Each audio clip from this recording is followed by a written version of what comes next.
Hello viewers नमस्कार मु स्वर्ण फूड लैब को आपण मानक बहुत बहुत स्वागत। आज आसतु गोटे लंच प्रिपरेशन करवा। मुझे केसर राइस अति सहज रे पनीर टिक्का ता सहित दुई प्रकार इंस्टेंट होममेड चटनी बनई। आशा करुँची आपण मानक ये वीडियो निश्चय पसंद आसीबो। तो डेरी न करी आसतु ये वीडियो को स्टार्ट करवा।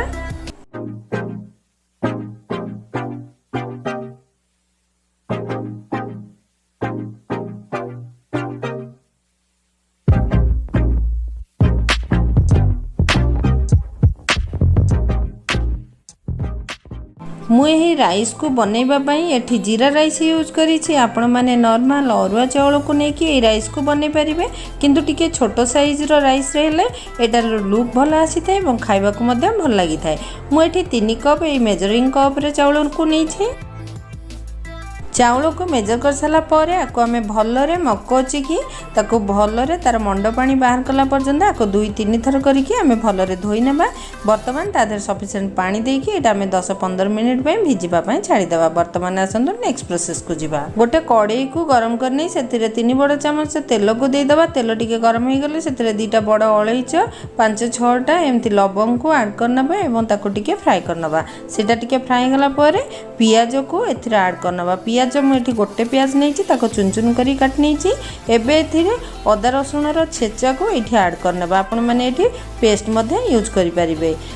एबे गोटे छोट चम्मच हल्दी गुंड को पकई ना ताकू टिके फ्राई करनेला पर जो चावल को आम बतरई रखी ताको पानी रू छाणी नहीं एथिरे ऐड करनेबा और 1-2 मिनिट पे आपको फ्राई करवा। आपको एमती मिसई नेला पर एथिरे पानी को ऐड करवा। मुझे गरम पानी को ऐड करुँची। मुझे 4 कप पानी ऐड कर 3 कप चावल नहीं से मुझे 4 कप पानी ऐड करुँची। जदि आपण चावल टिके टाइम लगे सिझापी कुक होगापी जब टाइम लगे ताले आपण मैंने आ 1-2 कप पानी को ऐड करें। आपको एबे भलरे मिसई नबा। तापर एटा कवर करने लो फ्लेम रे 10 मिनिट पे कुक होगा छाड़ी देबा। वर्तमान कवर खोलिकी आम एथिरे स्वाद अनुसार लूण पकई देबा। ता सहित किछि केसर को एठी ऐड करबा। केसर को ऐड कर सारा पर आम आपको भलरे मिसई नबा। तापर कवर करने की लो फ्लेम रे पुणी गोटे थर 10 मिनिट पे कुक होगा छाड़ी देबा। ये देखो ये राइस को बनैबा मत ये 20-25 मिनिट टाइम लगी। फ्लेम को मु पूरा लो रे रखी 20-25 मिनिट भितर आमर ये राइस बनिकी रेडी हो जाए। केते खोला खोला गोटा गोटा होती।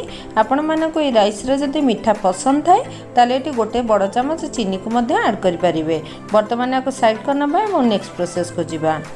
एबे आसतु ये राइस पे आम पनीर टिक्का बनई ना। से मुझे पनीर को बेसी बड़ नुहे कि बेसी छोट नुहे मीडियम साइज रो काटी नहीं। सहित टमाटो पियाज कैप्सिकम नहीं ताको ये पनीर साइज रो काटी नहीं। पियाज को काटिकी खोली नहीं।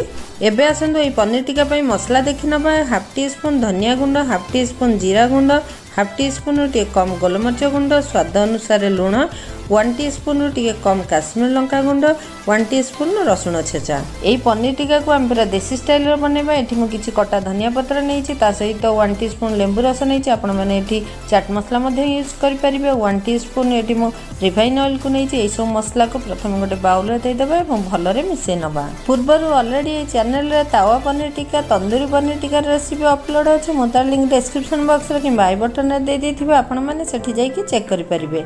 बर्तमान ये मसला रे पनीर को छाड़ी के सब वेजिटेबल्स को मिसई नबा। तापर पनीर को ऐड करवा। पनीर को ऐड कर सारा पर एमती हल्का भावे ताको मिसई नबा। नचेत पनीर हमर भांगी जाई थाए। एबे आको कवर करने की 30 मिनिट पे रेस्ट करबा पई छाड़ी देबा। ये देखंतु एबे हमर 30 मिनिट कंप्लीट हो जाछि। एटा हमर भलरे मैरिनेट हो जाई छी। आको एबे अरेंज करबा पई म किछि टूथपिक नै छी। एमती टूथपिक रे एटा को अरेंज करि नबा।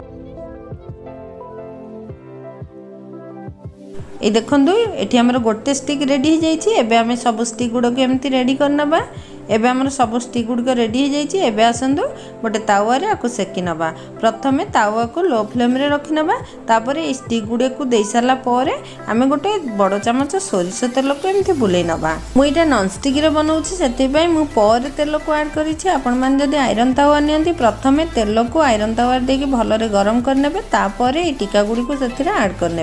ये देखो एमती गोटे साइड हो गला पर आम एमती ओलटई नबा। एमती ओलटई पलटई तार चारिपट को सेकी नबा। ये लंच आमर खूब कम ऑयल प्रिपेयर हो जाए और खावा को बहुत टेस्ट लगी था। ये टीका गुड़ को एमती ओल्टे पल्टे सेकी नेला फ्लेम को बंद करने और आपको आम कभर करने। एबे आसतु नेक्स्ट प्रोसेस को जीवा।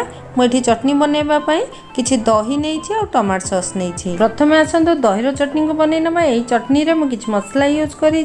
हाफ टी स्पून रसुण छेचा, हाफ टी स्पून ऑरिगेनो, किछि कटा धनिया पत्र, अल्प टिके चीनी नहीं, 1/4 टीस्पून गोलमरिच गुंड, 1/4 टीस्पून चिली फ्लेक्स, 1/4 टीस्पून बीट लुण, ता सहित गोटे छोट चमच लेंबू रस नहीं।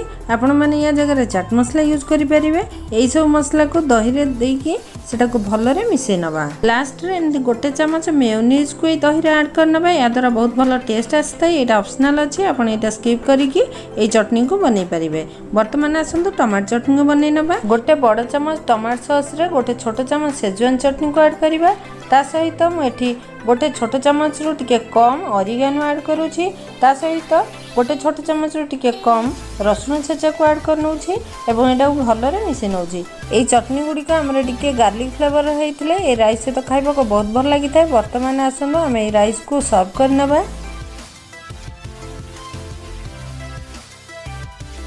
जदि आपण मानकु मोर ए लंच प्रिपरेशन प्रोसेस टी पसंद आसी था, ये प्रोसेस रे लंच को प्रिपेयर करंतु, निजे खांतु और अन्य मानकु खुआंतु।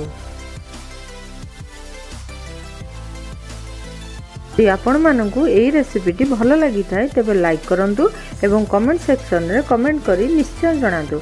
आउ आपण मानक फैमिली फ्रेंड्स रिलेटिव सह शेयर करंतु। आगो को आहुरी एपरी नुआ नुआ वीडियो देखिबा पय चैनल को सब्सक्राइब करी बेल आइकन टी को प्रेस करि नियंतु।